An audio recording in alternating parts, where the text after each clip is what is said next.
Hello YouTube, how's everyone doing today? In the hotel, about to go on detention time. Detention time is essentially our per diem, instead of having a fixed rate of like $100 or $150 of staying in the hotel. Ours is broken up into an hourly rate. For conductors, we go on detention time after 15 hours in the hotel, which is included in our 10 hours of rest. And engineers go on it at 14. Hopefully, they can negotiate that conductors and engineers go on detention time at the same time. And since, with a lot of the new stuff going on, we will be categorized and placed, because it's really weird with a railroad worker. They want to call us federal employees when it benefits them, but then not call us federal employees when it comes to the pay and some of the other benefits with us.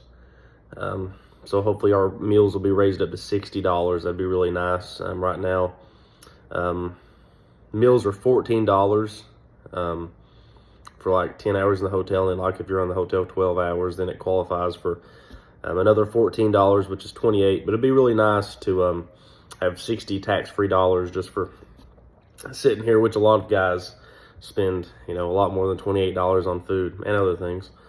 But it looks like we're going to be making a lot of detention time, so I'm going to be making a lot of videos. And if you're a railroader watching this and you don't like detention time and you want to get on the phone with the chiefs, then guess what? You don't need to work the road. And second of all, if you don't have enough seniority to not work the road, then you just need to quit, because you're taking other people's money.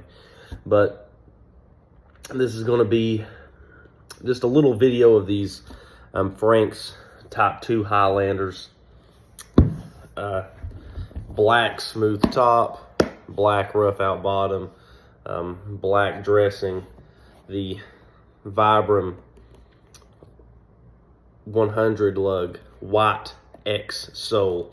There was a viewer who asked me about the stiffness and rigidity of the Vibram 100 lug versus the Honey Vibram.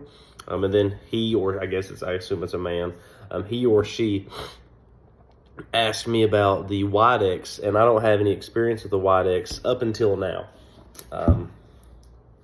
I'd say I have probably 120 hours on this boot already.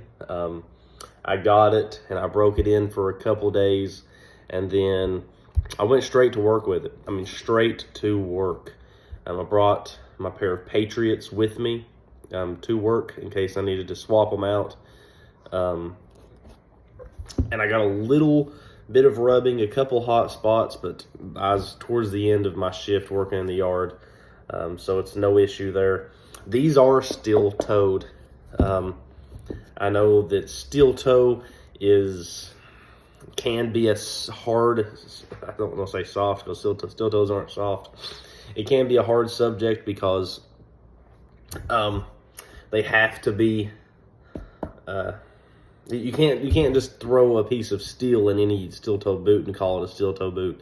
Technically you can, but it has to be from certain companies that produce them, that are safety rated, so on and so forth. So now with my work requiring a steel and composite toe, I am limited to the number 3 toe or the 55 last, which is completely fine with me. It honestly is. I would have just liked to have been able to branch out and try Frank's 1977 slash number 4 toe. As you can see, it's a really good looking boot. This is what Frank's had in stock at the time. I had to change my order of my other boots that I'm having Frank's build.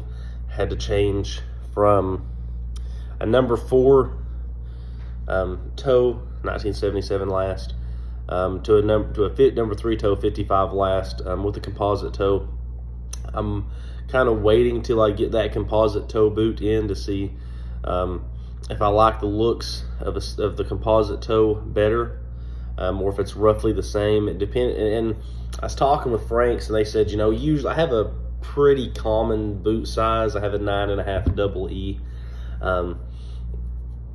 they said, so, you know, it's really people who have like really narrow, short feet, or really long, narrow feet, or really long, wide feet, that the composite toe and the steel toe start to look weird on, and that's simply just because there's no way to make it look good due to their foot size. Now, I'm gonna see how I like it. See, you know, just the different options. I plan on doing a couple more boots from Frank's for work, and then doing a couple casual boots, almost a boot along the lines of what a shoe, because, excuse me, there are some and I looked at the shoes I have, and even though I like them, you know, a couple pairs of shoes I have that I'll continue to wear, like my Air Force Ones, my Jordans. A couple of them I will never really wear, and I'm afraid to wear them to get them dirty. I've mostly given them to my little brother for him to wear, and they're really uncomfortable for my feet. I mean, you're literally just walking on a hunk of rubber, which is what a lot of other people are walking on in their work boots. That's why I always recommend, if you have the money to splurge on a pair of Frank's, Whites, Nicks, Westco, even if you get a good deal on JKs and they're not built too bad, you go with the JKs. Now, I know I made a video about rough out leather with my line of work. It is not the most ideal leather choice. I would have really rather went with a smooth out bottom, smooth out vamp and stuff right here. And the heel counter is kind of, you know, it doesn't really matter. I don't really ever see it, but I would have rather went the smooth out, because I do deal with a lot of dust and a lot of medical particles, and they kind of really get into the rough out more so than they do the smooth. The smooth, you can just kind of brush them off. About the rough out, you really got to get in there and brush hard. You really got to get in there to kind of get a lot of the dirt and stuff out. But I do like the look of rough out bottoms. I cannot help it. In the long run, I know it will probably cause slightly faster deterioration in the leather. But with me alternating and rotating boots, I can't see that it'll be effective enough to really cause any problems. My goal is to have 4-5 pairs that I rotate between. My next build, if Frank's can do a monkey with composite toe or steel toe, that's what I'd like to do. I'd like to do a lace to toe, and then I would like to do something with a double midsole. That's what I'd really like to do. But these boots here, I know I kind of got into it and I get sidetracked. I'm so sorry. You know, black smooth uppers, rough out bottoms, brass eyelets, and speed hooks, which is okay. I never really go towards for the brass. If anything, I would go towards the nickel, or the antique. I really prefer the look of the antique. I think it just makes the boot look great. And the antique finish is much thicker. It's longer lasting compared to this brass, because give the boot a month or two, this brass is going to wear off and it's just going to be nickel color.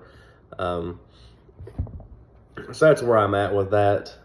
Like I said, a White-X, Vibram White-X sole. I'm going to be doing a follow-up video with this, with the White-X sole. This does have a pull loop. The pull loop is it's not a benefit and it's not a drawback for me. And with these boots, the way you can grab onto them like this, and just pull them on your feet. I think that the 10-inch boot is too tall to really utilize the pull loop, but I have used it in just taking the boots and just carrying them like this. If I need to carry them somewhere, or take them somewhere, like when I get home, I go to the bathroom, take my contacts out, take a crap or a piss, and I take my boots off. So it's kind of nice to carry them in my bedroom with me. I said black dressing on the heel and along the midsole. One thing that I wish Franks would kind of stay consistent on is whether because this boot is Mackay stitched. This boot does have the Mackay stitch on the Mackay lock stitch slash Blake stitch on the inside of the boot. But I wish Franks would keep consistency between whether they take and they stitch the outsole to the midsole. And now, trust me, this boot is screwed together. This boot is multiple layers glued together, has the Mackay lock stitch on the inside. This stitch is very minute in the amount that it truly locks things and holds things together. And they said back in the day when the glue wasn't as good as it is now, I guess now they have different technology in the adhesives and stuff. They said this was somewhat essential, but as you can see here on the lugs, the stitches were off, and then they're not holding. They're really not holding that much. I mean, yeah, they're helping a little bit, but it's not enough to, in my opinion. But I wish Franks would either do this on every boot they're able to. I understand on a double midsole and the Type 1 Commanders, they are able to do it, but it's not worth breaking the needles and the bits off of the sewing machine, stitch machine, whatever you want to call it. It's just not worth it for the lack of benefits you get with it. It's mostly just a look. However, like I said, I wish they would just keep consistency on these, whether it be the Patriots or these Type 2 Highlanders. Just for the simple fact of other people can't say, they're trying to cheat or shorten stuff out. That's really the big thing. But these are my Franks Type 2 steel toes. As you can see, it does not look weird. The toe does not look weird. I like them. The steel toe has not bothered my toes one bit. I was very cautious for the first couple of days. I wore the Darn Tough Steely Toe socks because I was very cautious. I was very worried. I was really scared because you spend like $600 on a pair of boots, and then which is kind of sounds stupid saying it out loud, but you spend this amount of money on a pair of boots, and then you're like, well, crap. I really hope that this fits my foot, and I have had zero issues out of it. I'm being serious. I don't even know that it's steel-toed. There is no crimping or cramping on my foot in any way, whether it be the top or the sides. My pinky toe is not banging into the side of this right here. My big toe is not banging into the side of this right here. I'm a 9.5 double E. I went with a 9.5 double E on here. My toes still have plenty of wiggle room. The only way I know that I'm really wearing a steel toe is if I lift my foot up vertically, or if I do with, how you can widen your feet out, is if I widen my feet out to the max, and then I hit the steel toe on the side. But regular walking, no. I've been in multiple terrain, uphill, downhill, I don't notice the steel toe. So with 120-ish hours on these boots, I would say that these are broken in almost to that perfect glove fitness. And then I'm just going to ride that glove fitness out. With having another pair of Franks coming in eventually, and then I'm going to be sending back the my other Type 2 Highlanders, the mocha rough out bottoms and the black uppers with the honey vibram sole. I'm going to be sending that in for a rebuild, because that's the thing that sucks about it. Frank's has to do a complete rebuild on your boots if you want the steel toe. They can't just take it apart and then put the steel toe in. They have to do a complete rebuild, which, like I said, it sucks.